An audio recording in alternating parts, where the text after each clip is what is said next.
Welcome to the broadcast. Bill Gates has, with the help of some very bright people, created Microsoft, the world's largest software company. Some say it is the most successful company in the most dazzling new industry of the century. It is approaching $10 billion a year in sales, and Bill Gates' stock is worth more than $20 billion. That makes him the richest person in America, and because of Microsoft's influence, one of our most influential citizens. Many observers will tell you this company is poised to be the most important business enterprise in the world in the next century. Bill Gates has also written a book called The Road Ahead, and we'll talk about that. I'm pleased to have him on this broadcast for the hour. Welcome. Thank you. It's good to have you here. We have done a few people in your business, so you in a sense bring us full circle. Take me from 1995 at the end of the year, about a year ago, to right now, and what your life has been about, and what the company's life has been about, and what's changed, and how have you, in a sense, redirected Microsoft? Well, the focus for the last 12 months is driven by the Internet, building Internet standards into all of our products. And throughout 1994 and 1995, the importance of the Internet grew and grew. We were working on Windows 95, we were getting Windows NT done, but we saw that we needed to really build in easy access, and we needed to do authoring tools.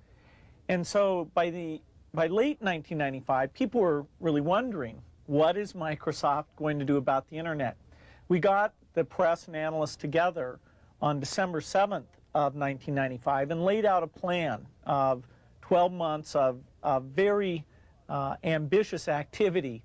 And we've been able to deliver on that during these 12 months. A browser called Internet Explorer, a server, authoring tools, and it's been a fun year. It's been a year of more success than I expected. Well, I want to come back to that. It also required you, because so much has changed, to revise for the hardback, for the paperback, this book. Right. I went in and rewrote about 5 of the 12 chapters because the path to the information highway, which is the term I use for sort of the ultimate vision there, it's quite different now than people would have said 2 years ago. The idea of interactive TV is clearly less important. That didn't pan out despite what the cable and phone companies had predicted. And so it's less TV-centric, and it's more centered around the personal computer and how that, hooked up to the Internet, is building a new way to communicate. Does it benefit in the end, notwithstanding what control you have over operating systems for software and PCs, does it in the end benefit you because it opened up a whole new arena for you to apply the resources of Microsoft rather than simply dealing with the same kind of business you had in both applications and operating systems? Oh, absolutely. Our vision had always included the idea of the PC being used for communications, but it was very slow to catch on. Online services weren't very popular, and we were a little worried, why wasn't it catching on? And then, boom, the Internet came along, and sure enough, then there's a standard for mail, there's a standard for the protocol, and it's really driven PC sales. It's gotten a lot of people who said they'd never buy a PC to sit down and say, wow, there's a world of information there. There's a world I need one of them to get me on this Internet. Okay. Yeah. Here, I mean, that's what they're saying, in a sense. Right, yes? right. As the Internet came on strong, did the memory of IBM and how they missed the PC haunt you? Well, I think throughout our history, we wake up every day knowing that in the business of technology, you have to think about, what are you missing? What is the research or customer feedback that you should be paying more attention to? And how do you keep that pace of innovation very, very high? How do you make sure you're hiring the very best people? And that kind of focus has helped drive us forward through all the milestones the company has had. Certainly the Internet is a great example of that. We had to tear up our plans and step back and say, well, how do we really embrace all that's good about the Internet and recognize some of the shortcomings and make sure we're leading the way in reducing what has held people away from the Internet? But did you have to be convinced by people within Microsoft? Had they been knocking on your door saying the Internet's coming, and you were too busy, too occupied, too concerned about Windows 95 to pay attention until all of a sudden you woke up and said, I better get on this? Well, it's not quite that black and white. I mean, even in 1994, I wrote a memo saying the internet will be very important. But then it just grew and grew until it got to the point where we said, this is the most important thing. It's our biggest opportunity. It's our biggest challenge. And so it meant that some of the interactive TV work we were doing, we redirected that. The work we were doing on Microsoft Network, we directed that. The team that had been building Windows 95 that had the TCP protocol stack and the browser in it, they moved over to focus 100% on internet software. In a matter of hours, probably. No, in a matter of a couple months, we got people re-vectored and then actually articulated that change in strategy very crisply in December 95. Was there anything, though, without making it that simple, in which you almost missed it? I mean, you can't look back and say, we're just lucky that we woke up. Well, I don't think it's just luck, but there are many transitions the business has gone through. Graphical interface is something we bet the company on, and there we had the great work that Xerox had done, some people we'd hired from there that made that a driving force behind our software for many, many years. We had the relationship with IBM where that helped us establish standards in the 16-bit environment to create MS-DOS as a standard. And certainly there's elements of luck that came into why were they willing to come to an outside company who'd done the software for all the personal computers at that time and depend on us instead of doing it themselves. Now that you have wrapped a browser within an operating system, where does that leave Netscape, your competitor in creating browsers? Well, they're in the same situation we're in, which is you can't just keep doing the same old thing you were doing before. You have to take your skills and attack the new frontiers. For example, graphical interface used to be outside the operating system, and so there were many people doing those systems. Windows came out ahead there, and now it comes with the operating system. Likewise, the browser is something that Netscape looked at turning the browser into an operating system, and we looked at taking our operating system and building the browser in an integrated fashion. And so that was a good example of the kind of competition that spurs this business on. Now Netscape has moved on to a strategy they call their communicator strategy, and they'd say, well, that's about intranets and helping businesses to communicate well. Well, Lotus has a product called Notes in that space. We've got Exchange. And so all three of us will compete vigorously to see who's delivering the best solution there. How big is that market for intranet, which Barksdale on this show talked about as their future? Well, everybody comes up with these new terms. Right. The idea of helping people communicate inside a company, that's often called mail or groupware or intranet. It's a gigantic market. Companies are waking up to the fact that if they want to be in the information age, they've got to have their employees sitting down at that computer several times a day, reading messages, sending messages, going out to websites that are inside the company and websites that are outside the company. And if they're not doing that, they're not really at the starting line of what they need to do to lead in this new age. Navigate has what percent of the market now?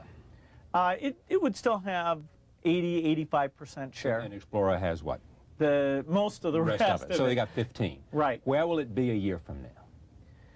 It's a little hard to predict that, and we always try to be very conservative in our forward projections. Given the partnerships we have with AOL, with AT&T, the partnerships with the PC manufacturers who are including the Internet Explorer in, I think we can more than double our share over the next year. At their expense? Well, they're not that focused right now on the browser war. They're very careful to say to people, don't measure us by our browser market share. That they've moved on from that and moved to this communicator product. So in a sense, they're ceding some position to us in the browser thing and saying, now let's talk about electronic mail and groupware. With the Explorer 3, do you think you've won the browser war? I wouldn't say that, because we're going to keep enhancing the browser. There's a lot more to be done to integrate it in with the system so that the way you find messages, the way you find files, the way you find pages, bring that all together. Also, this idea of having information come to you, what we call active desktop. So instead of you having to go out and find it, if it's what you like, then it's right there when you start up. That's a very important concept, and we need to make it completely customizable. So there's still a lot of room for building better browsers, making the browser have editing and layers and lots of technology things that allow for a better browsing experience. You mentioned the active desktop, which I want to come to in just a moment. But speak to me about what people like Lawrence Ellison and Scott McNeely, at least you saw one of those interviews on this program. Right. They think the network computer is the wave of the future, backed up by Java and backed up by these larger systems, that people want simplification, they want inexpensive, and the best way to deliver the internet is through the network computer. And they will drive away the notion of Windows 95 and that kind of operating system. Well, certainly Scott has been consistent in disliking PCs and predicting the demise of the PC when it was a rather minor phenomena.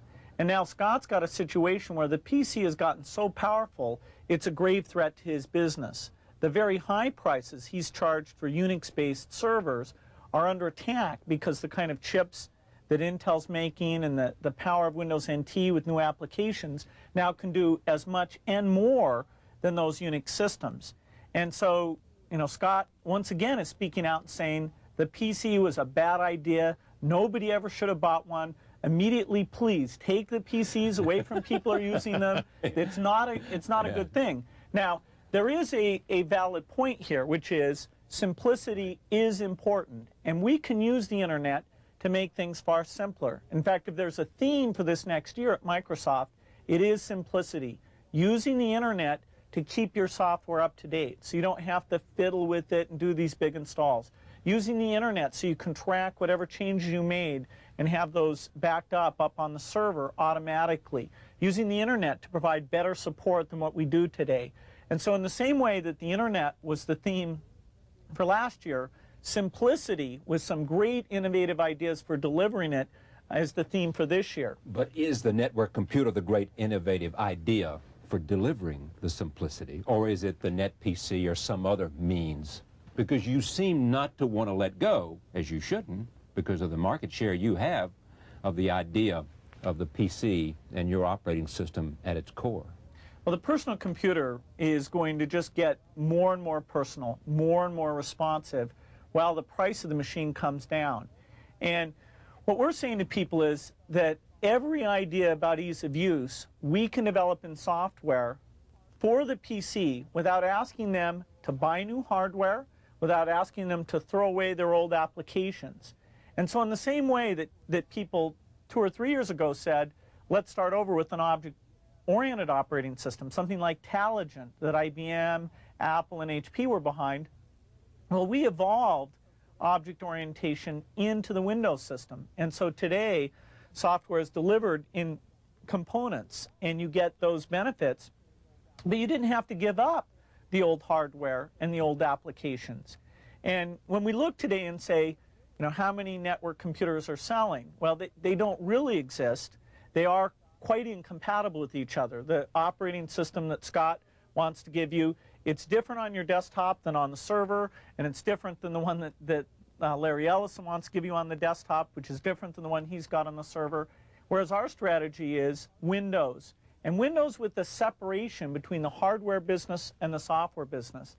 So as you want to pick your hardware, that's independent of whatever advances are taking place in the software. Do you think they have a product? I'm sure they'll ship a product, and I'm sure they'll get some customers there. But the momentum behind the PC, in terms of the training people have there, the applications that are out there, clearly means that what people would like to see is for us to deliver the benefits that they imagine for that network computer without asking anyone to start over. And that's what we're quite sure we'll do in the next year.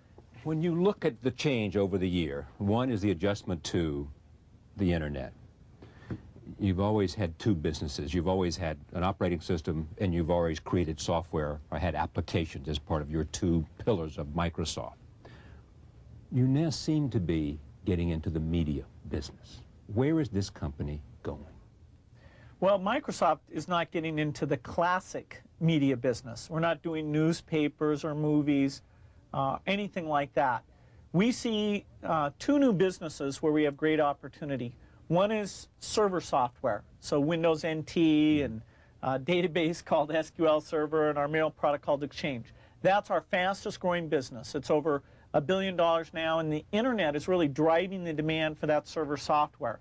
And that's your fastest growing business. That's right, and that's where Sun and Oracle see a big threat, because the power there, combined with those Intel chips, is moving beyond what they're able to do. But there is a fourth area, and it's the one that gets the most visibility of anything we're doing, which is starting up internet content activities. And we're being very entrepreneurial here. We're saying, let's go find partners, whether it's DreamWorks for the storytelling that they do, whether it's NBC for the news things that they do, or some things that we'll do on our own. Like Michael Kinsley called us up and said, would we be willing to try something new, to take the internet and deliver great editorial content, which is his expertise? And we said, let's try that. Or let me interrupt you then. That's Slate.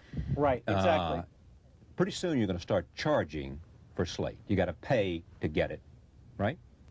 Is it going to make it as a commercial enterprise? Well, what we'll do... Because Michael is worried about that. I mean, it's one of the things that concerns him, because he wants it to be viable. Absolutely. You know, that's the measure of success, right, is to make it viable. We're getting more successful in delivering it through electronic mail. We have some paper-based distribution through people like Starbucks. We're also looking at where some sections of the magazine would continue to be free, and so you'd be kind of drawn in because you can see those pieces, but only subscribers would get. That's right, and that's the way a lot of sites on the internet work today, is there's a free portion which has the heaviest traffic, but then a lot of the very neat stuff is kept for people who are subscribers. And you know, our goal here was not just to do neat editorial. That they've done that, that's great, but we also want to make a profitable business. So well, when you look at the experience, say, of the Wall Street Journal, one example, where you have to pay to get it, does that offer any likelihood of success for Slate when you look at that? That's where people have to pay to get a known product. Well, looking at the internet today, it's easy to be pessimistic about will people who do content be able to make money. There are three sort of views of how this might work out. One is advertising, and that'll be valuable, but only sites that are visited by a lot of people a lot of times will be able to fund themselves that way. Maybe the news sites, sports sites, weather sites, and that's about it. Then you move on to subscriptions, where right now, because you can't do tiny payments, micropayments on the internet, you have to buy a whole year's worth of subscription. You can't just have an article that you pay a nickel to go see it. Now, technologists are working on these micropayment systems, and that'll make it easier to buy content on an a la carte basis. Finally, some content lends itself to transactions, things like the travel site called Expedia that Microsoft is doing. And that business model works out pretty well, because for a far less than the commission you normally would pay on a ticket, we can fund all the neat content we're doing in that area. And so you really have to believe the internet's going to be mainstream. A lot of people are going to get out there and use it, and that they're going to be willing to pay for some content. Is that the operating idea that you have? Well, each of these businesses is an entrepreneurial business. The overreaching theme is that, yes, I believe in the internet. I believe it'll get increasingly popular, and we're doing some neat new things to take advantage of that. You've got a lot of cash on hand, yes? Right. All right. It puts you in an enviable position. You can experiment with a lot of entrepreneurial ideas and see what sticks and what flies. Well, we're in business to make money. But the other thing is providing such a cash flow for you. Well, it all belongs to the shareholders. Yeah. We're not dilettantes. No, I know. We are business people. And it is true that if you find an idea that requires 3 or 4 years of improvement and patience and really sticking with it, that we're very good at that. Take Windows, which we bet our company on. Everybody doubted that would succeed. IBM did not support us in that. It took longer than we expected, over 4 years before finally graphical interface got popular, and now people take it for granted. It's part of every personal computer, and you just expect it to be there. That was one of the grand successes of the company. In the same way, we're betting on the internet, that our tools there will be popular, and that a few of these content plays that we've decided to get involved in, that the scale and the users will make those into great businesses. Speaking of that, Windows 95. Here's what they say. You've heard this criticism more than once. Microsoft gets out there with a product, and they let the consumer react to it, use it, and come up with modifications. So by the time you get the third modification by Microsoft, they've got the best product in the business. But they don't always come out with the best product, and Windows 95 was not nearly as good when it came out, with some bugs, as it is now. But the genius of Microsoft, it gets way out there and lets the consumer give them advice as to how to fix it. Well, Windows 95 actually has not been revised. It's a product that the reliability was extremely good because of the incredible beta testing that we've done.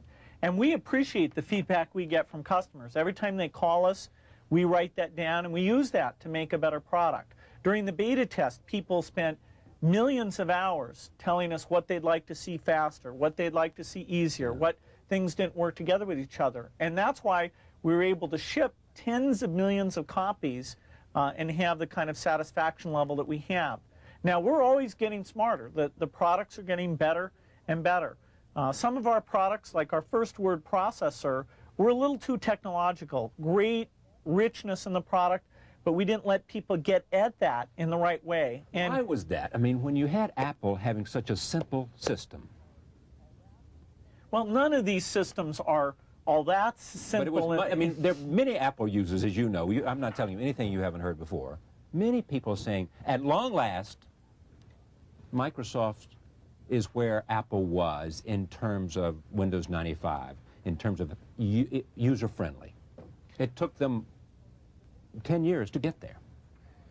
Well, the basic vision of Xerox of graphical interface was absolutely right. And the day the Macintosh came out, the company besides Apple that had software there was Microsoft. We've been big supporters of the Macintosh. In fact, Excel was one of the products that really drove its popularity in business. And so that's been a successful working relationship with Apple. Now, in parallel with that, we were trying to help PC users as well. The PC hardware was not as strong. And these things, to get bootstrapped, you need volume, but to get volume, you need applications, but to get applications, you need volume. And so that's the kind of evangelism that we're very good at, going out to people and saying, hey, let's work together and bet early on this, and then you'll be in a strong position. So literally thousands of small software companies backed Windows, and they've had a big payoff because of that. But it did take time to get graphics interface to be popular on the PC. Moving people from the character world just didn't happen overnight. So at the same time, we were getting smarter and smarter about graphical applications by doing a great job for the Macintosh customers. Candidly, you think Apple will survive? I think it's within their power to continue to be very successful. I think, like all technology companies, they don't have a guaranteed future. Microsoft doesn't, Intel doesn't, Sun doesn't. We all have to use that customer feedback loop, use our research, and really try and stay on top of things. And right now, Apple's at a pretty critical juncture. Gil Amulo's come in, he's stabilized things. They're talking about having an operating system strategy that they'll talk about early next year. And I know we as a software developer are very anxious to hear about that, so we'll know what we can do to take advantage of Apple's new work. The active desktop. I see a vision, which I'd like to explore with you, where you can sit there at your desktop and you just, everything is at command, easy, much easier, and it may be 18 months off, or it may be a year off, where both internet access and access to things that we can't even imagine today with such ease are going to be there. Is that active desktop? Yes, active desktop says that What you care about is information like stock prices, right, or your urgent messages, or your next few appointments. Right now, when you walk up to a computer screen, what do you see? You see a bunch of folder names, right, or device names. Right. Well, in terms of using your visual space to really notify you about what might be happening, that's a very poor use of the screen.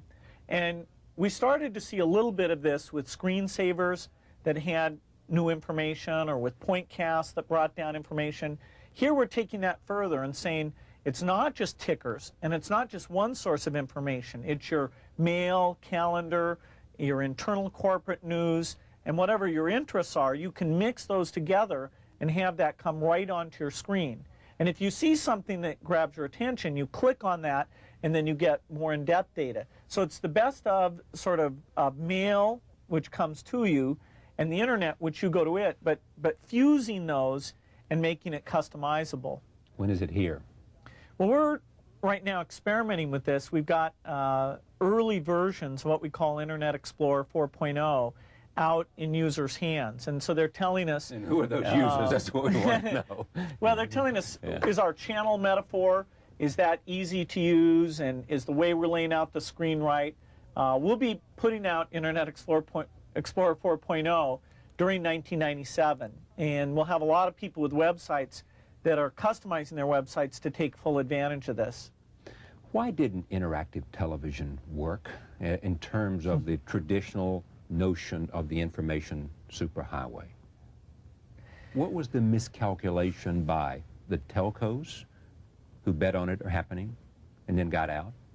What was the miscalculation even in terms of entertainment by some of the Japanese consumer companies who've lost a lot of money in the entertainment business? In interactive television, it's a darn good question why people were so fooled that would catch on. The basic problem is that the cost to build out the new infrastructure and put a box in the home and a box at the other end, the cost is very high. And the extra revenue you get by just telling somebody, hey, you can watch any movie anytime you want, isn't enough to fund that. And so it was the wrong bootstrap. And so many people went off the deep end with this. The cable companies were promising millions of connections. The phone companies were trying to outdo each other. Oracle declared that not only was there a great opportunity, but they'd already won. They had all the business, and everybody who didn't think it was happening was just crazy. And so there was kind of a group think there that is cautionary. Whenever the technology companies get into a frenzy, it's worthwhile for people to stand back and say, look, is there really something valid here? If everybody's saying yes, watch out if there's no contrarian view. Right. And there are some people saying that about the internet today. Now, I happen to disagree with them. I think in this case we've got a clear bootstrap and a way that it'll just get more powerful using the better PC. Now, what's the argument they are making that you rebut? Those who are saying the internet's not going to be, the first thing they say is you're not going to make money on it. There's no way that we can see to make money on it, and therefore it's going to fall of its own weight. Some people talk about congestion because they think the economic model for how the big pipes are all funded is not good enough, and you know that's not clear. There are people like Bob Metcalf that point out that we shouldn't just take it for granted that there won't be traffic jams and problems there. They're already happening, traffic jams and problems, are they not? Very limited. I mean, if you want to connect overseas, you often get limited speed. If you have an internet service provider who's sold their service to too many people, you get busy signals. Or you get things like election night, where we had millions of people coming to the MSNBC site, and it overloaded the site, so some people weren't able to get in. So there are little hiccups like that along the way, and every time they happen, people figure out, okay, let's make sure that doesn't happen again. But what you have is demand is rising dramatically, so is supply, but supply could fall slightly behind. So funding the infrastructure people worry about. Is it really engaging? People wonder about that. The content model, the security problems that are out there, the ease of use. Now, these would be the things that a naysayer would come in and say that it's the same craziness that got us as an industry behind interactive TV. And you say to them what? All those naysayers. Here is what convinces me that this is the right way, that this is the way the business is going, and this is the way Microsoft is going. Well, I'm a big believer in electronic mail. I mean, it's the simplest thing about the web and the internet is that you can send electronic mail. Michael Kinsley said he rarely gets a phone call anymore because he's out working at Microsoft in Redmond, Washington, and everybody out there communicates with each other by email and not by phone. Well, it's our basic way of communicating. When you do get a phone call, it's because the person really wants to touch base with you personally, and they're willing to interrupt your time and get you on the phone. And so when you get a call, you take it right away. There's a reason why that person is calling. What you don't get is short memos. That's much better on the electronic mail. Even a long memo is mailed to you, and then you'll use your local printer to print it out if you happen to want to carry it around with you when you're reading that document. So electronic mail it's basic, but it will be pervasive. People will contact their friends that way, their kids that go off to school, they'll stay in touch with that way, your doctor, your lawyer. You will expect to use electronic mail. And this is the starting point. Every company should view this as what they have to put together in order to get their company moving into the information age. So the most important reason you believe in the internet is because of the significance of email? Well, that's one point. It's not the only point I'd make. The other point, I think, is that the content is getting better and better.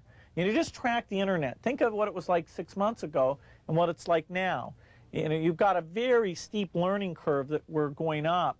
And interactivity, how do you use it? Can you make news more engaging with interactivity? Well, we're smarter today than we were on that, and over the next year we'll get smarter and smarter. So because of better personal computer hardware, bigger screens, three-dimensional graphics, getting the audio in, having higher bandwidths, I just feel like every year more people will get connected.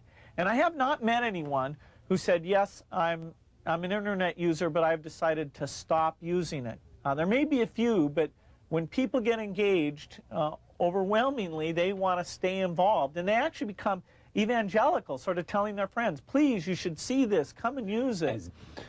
In terms of the internet and the future, in terms of us as a country and the world being connected by this system that unites all the PCs in the world and all the computers in the world, how is it going to change us, you think? I mean, it's sort of some of the things you speak to here. Well, I think we're definitely going to make the world a smaller place. The ability to find expertise, even in a different country, the ability to find people who share a common interest with you, no matter where they live. This is a tool that sort of makes distance a lot less of a problem than it used to be. My friend Warren Buffett got involved in using personal computers because he could play bridge with people who don't live in Omaha. And I tried to get him involved with spreadsheets and tickers and all that, but it was bridge that finally got him in. And now he wouldn't admit it, but he's quite proficient at using the thing. And so he was motivated at long last. With the thing that he cares the most about. Right. And it's kind of like the telephone changed the world. That happened over a long enough period of time that it's not like people got up one day and said, the world is different. I can stay in touch with people who move. We're willing to be more mobile because we can reach out in this way. But it was a fundamental impact. And now with the internet, you can see it on college campuses where kids take it for granted that they can sign up for courses, order pizzas, get in touch with their friends. They're living a lifestyle where the web, the internet, are taken for granted. And the rest of the world is just slowly but surely being drawn into that. Whose responsibility is it to make sure, because it is such a magnificent tool, the computer and the internet, to see that many people as possible in this country and around the world have access to it? Well, I'm certainly a believer that it is important enough that we have to think of it almost like we thought of books, where over a long period of time, through political action and philanthropy, local libraries are now available enough that people really who want books, there's a way for them to get them, and that's, you know, the most fundamental skill there is. What we'd like to see is schools and libraries play the same role here that they've played in the past. That is, introduce people to the technology, get them comfortable with it, and be a place that people can go, not just young people, but people of any age, go to the library and use it. Now, this is going to open up schools and libraries as a venue where you can go and find a means of connecting to the internet. That's right. And so we've put into hundreds of libraries PCs connected to the internet, so people can go in and do word processing and browse the web. I was out in Brooklyn with the mayor of New York, showing off what they'd done there, because that's just one of the libraries this has happened at.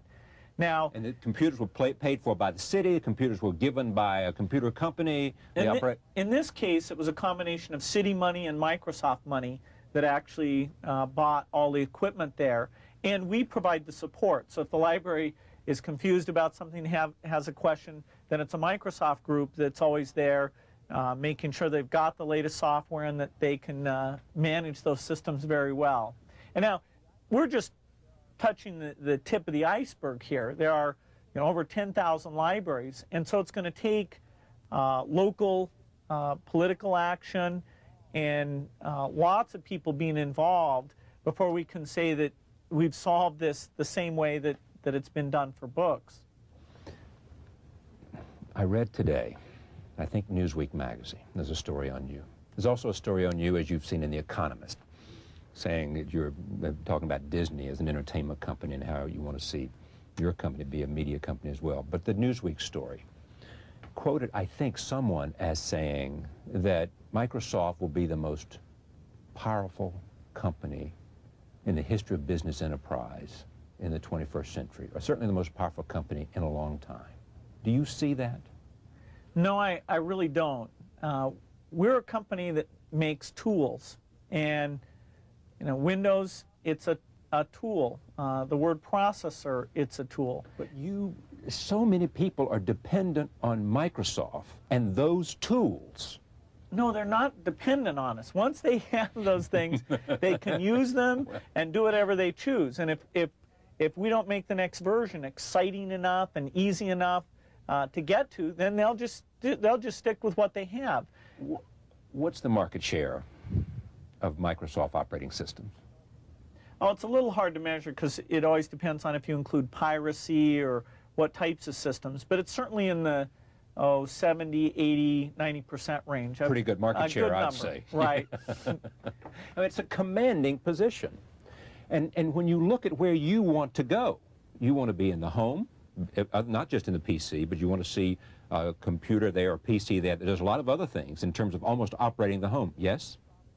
We're just a software supplier, but we're hoping to I know you don't make the computer, but you want your software to run those. If people want to buy it to do those things, we're going to try and make it so easy to use that they find that a great decision. And a PC in the car, perhaps. We're working with some partners on that. We think if you could see a map and know where things are, that'd be a great opportunity. Where else are you going in terms of providing the software for the use of computers in what other places that might? Well, in your pocket, definitely. Okay. That's the wallet PC. That's here, almost. In the intelligent TV, where the set-top box or video game let you do software. I mean, we're glad to sell our software wherever it makes sense. But remember, the internet is the most democratic medium there's ever been. It's not just a few guys who own newspapers or network channels who get to decide what's on. Anyone can publish. You just buy simple software and you're out there. And so no one will have any kind of dominant position. Not even the real media companies, the Time Warners, the Disneys. They will share this space with thousands of entrepreneurs or just teachers or anyone who wants to come in and say what they want to say. So we're going to have a lot less concentration and a lot less media power thanks to the internet and the basic structure that it has. But at the same time, it offers all kinds of other opportunities. It offers an opportunity for anybody to get in and do great you're content. so much better positioned than everybody else, and you know it. Your company probably today is better positioned to do what it wants to do and realize its dreams than it's ever been at any time in its history. Better positioned.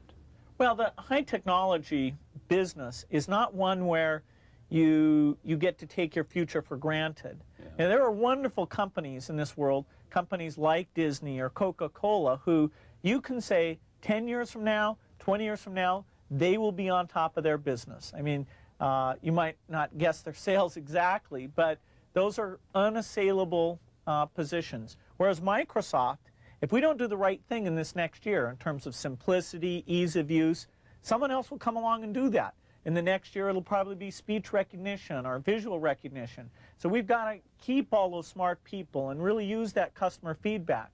And so thinking of us as somebody with a guaranteed future, that underestimates what this business is all about. And the rules that have allowed us to be successful are that we don't take anything for granted. We don't assume that we're in a strong position. We just keep trying to improve what it is we're doing. I don't think they assume it's a guarantee. They just assume you have so much more power than everyone else that they're fearful of you.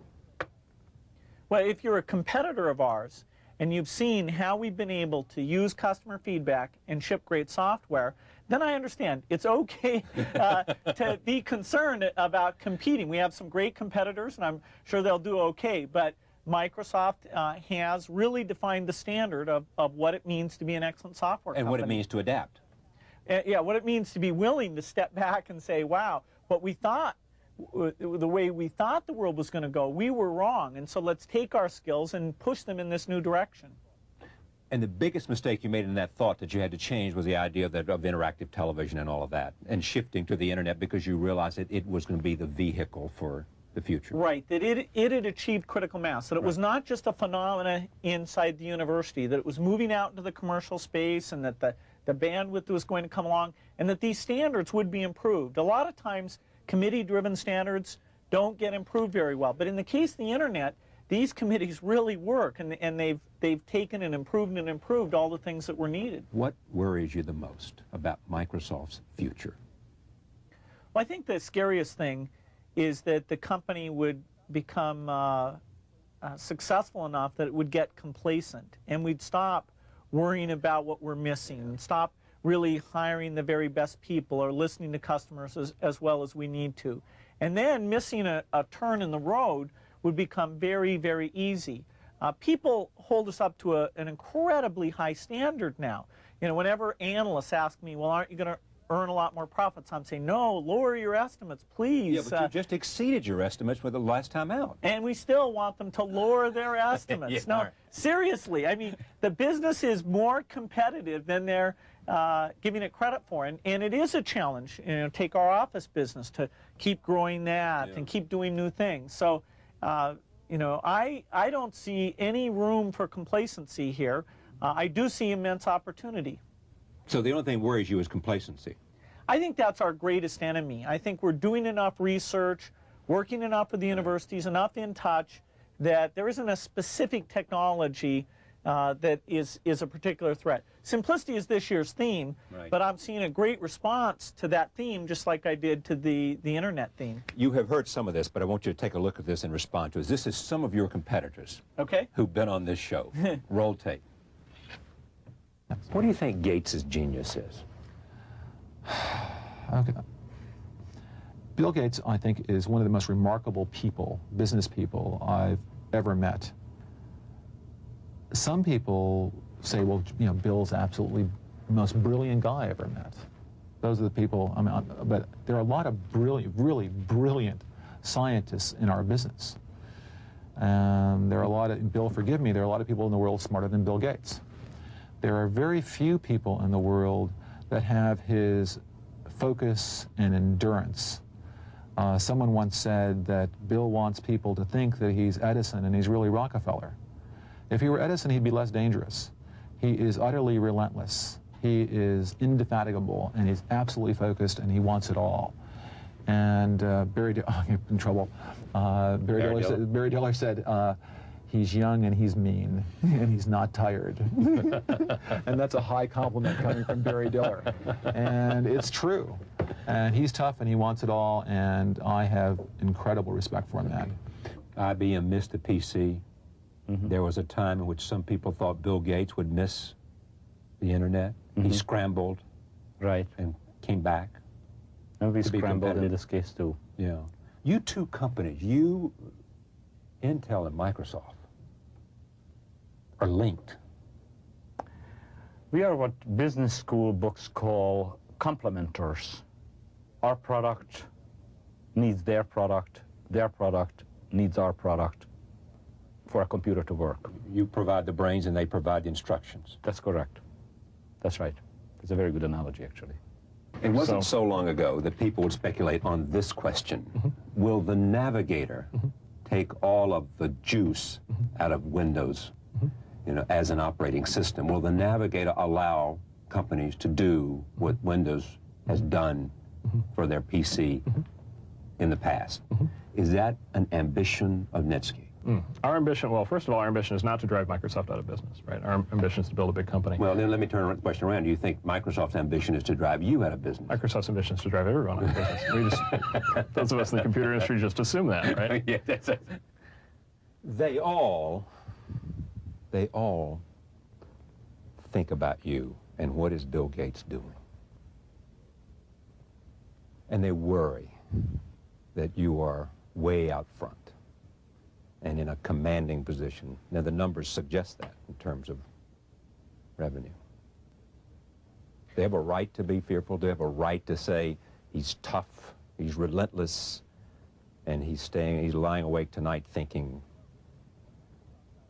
Well, what Microsoft does is we ship software products, and we keep trying to improve them. And so in that sense, yes, we are relentless. We're always hiring smart people. When you ship a great software product, there's nothing tough about it. There's nothing mean about it. People take it, put it in their computer, and they decide if they like it. And it's word of mouth that drives that. Intel, who you heard from, we have a very complimentary relationship with. They keep making these computers faster, more capable of doing video and audio, and then we come along and take advantage of that. Right. And things that we want to do, like speech recognition, are going to require Intel to make even more powerful chips. And so we really need them to make those huge investments they make. They're not tied to us, we're not tied to them, but because they're the leader in their field and we're the leader in ours, we've been able to work together and grow the industry. In the case of Netscape, hey, Netscape's a fine company. We're not trying to drive Netscape out of business, and I predict a good future for them. I mean, think of it. Of all the software companies you chose to have on the show, there are dozens and dozens bigger than Netscape, but you picked them because they're an up-and-comer. They've recognized the internet. They're doing some neat things there. We both, believe me, they watch us, but we watch them, and you know, we think we've gotten ahead of them on some things. They've changed their strategy, and that's one that'll be fun to watch. But Netscape's going to be around making a contribution. Do you worry about antitrust?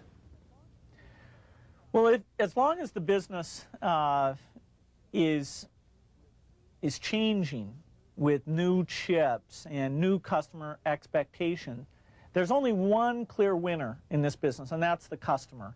And if you take a Microsoft product like the Office product, the prices today are a third of what they were 5 years ago, and yet the product is dramatically better. And the things it does automatically for you, the ease of installation, the capabilities that are there. And so it's fine for the antitrust authorities to look into what is a very important industry and say, you know, what are the dynamics here? As they look at it, what they're going to find is that we're all just, you know, fighting to get our message across and get these new products out as fast as we can. And it's exactly what government should look to in a market. U.S. companies doing very, very well and not being at all complacent. $20 billion. I haven't talked about that for lots of reasons. It enables you to do a lot of things. It enables you to spend some $35 million on Leonardo's notes and put them on display here at the American Museum of Natural History. What else does it do for you? Someone who loves his business and loves his work and loves his family, that most of us do. What does $20 billion do for you? And what? Well, I don't have $20 billion.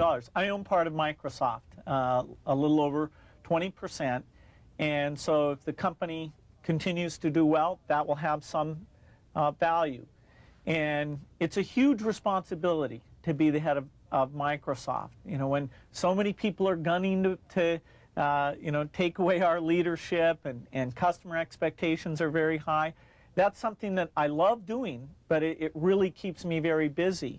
Now, if a decade from now I, you know, kept Microsoft successful and you know, I've chosen to turn over the CEO role to someone else, then I will have the opportunity, the burden or challenge of finding smart ways of taking those resources and giving them back to society, because I don't believe in passing on a significant portion of that wealth to children. And you know, I've done a little bit of giving, but that'll be something that as I'm older will, if it's still there, will be well, something to look at.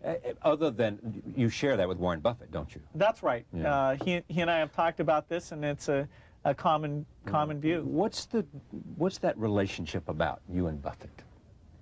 He's just an amazing person. He's so much fun to be with, whether it's playing bridge or golf or talking about the world of business. He and I went to China a year ago, and you know, we had the time of our life. It's you know, we're very different. I'm into technology. He's stays away from technology for all the right reasons too. I understand perfectly well, and he yet he has a lot about the way he does things that I just find not only interesting but so admirable, and I feel very lucky to be his friend. Who else has influenced you significantly? Well, there's a lot of role models. Other than parents. If you're talking about in the industry. Yeah, well, I'm just talking about generally, friends or people in... Well, I get to work with a lot of my friends. Right. Steve Ballmer, who's at Microsoft, is my closest friend. And he's the designated successor if something happened to you? Yes, he would be the one if there was some contingency. If you decided to sail off into the sunset? No, my plans are very, very clear. I'm going to keep running Microsoft for at least the next decade. I think it's the most fun job in the world, and I think I have something to contribute there. He's one. Right. I think Hewlett and Packard, the way that they created their company. David Packard. Yeah, and Bill Hewlett, that was a great company. It is a great company because of the values they inculcated into it. And one of their great people, Dick Hackborn, is on the Microsoft board and helping us think through some of the issues that they did so incredibly well on. I think Andy Grove is a great business leader. His recent book, Only the Paranoid Survive, that you guys talked about, that basic theme is in the culture of Microsoft, to wake up every day and say, what are we missing? And so I thought he did a very good job of articulating that. Other than assembling 20,000 overachievers out there in Redmond, it is the notion of waking up saying, how do we do it better? Well, two things. The vision of making this a better tool so that in every home and on every desktop, people really want to use the thing.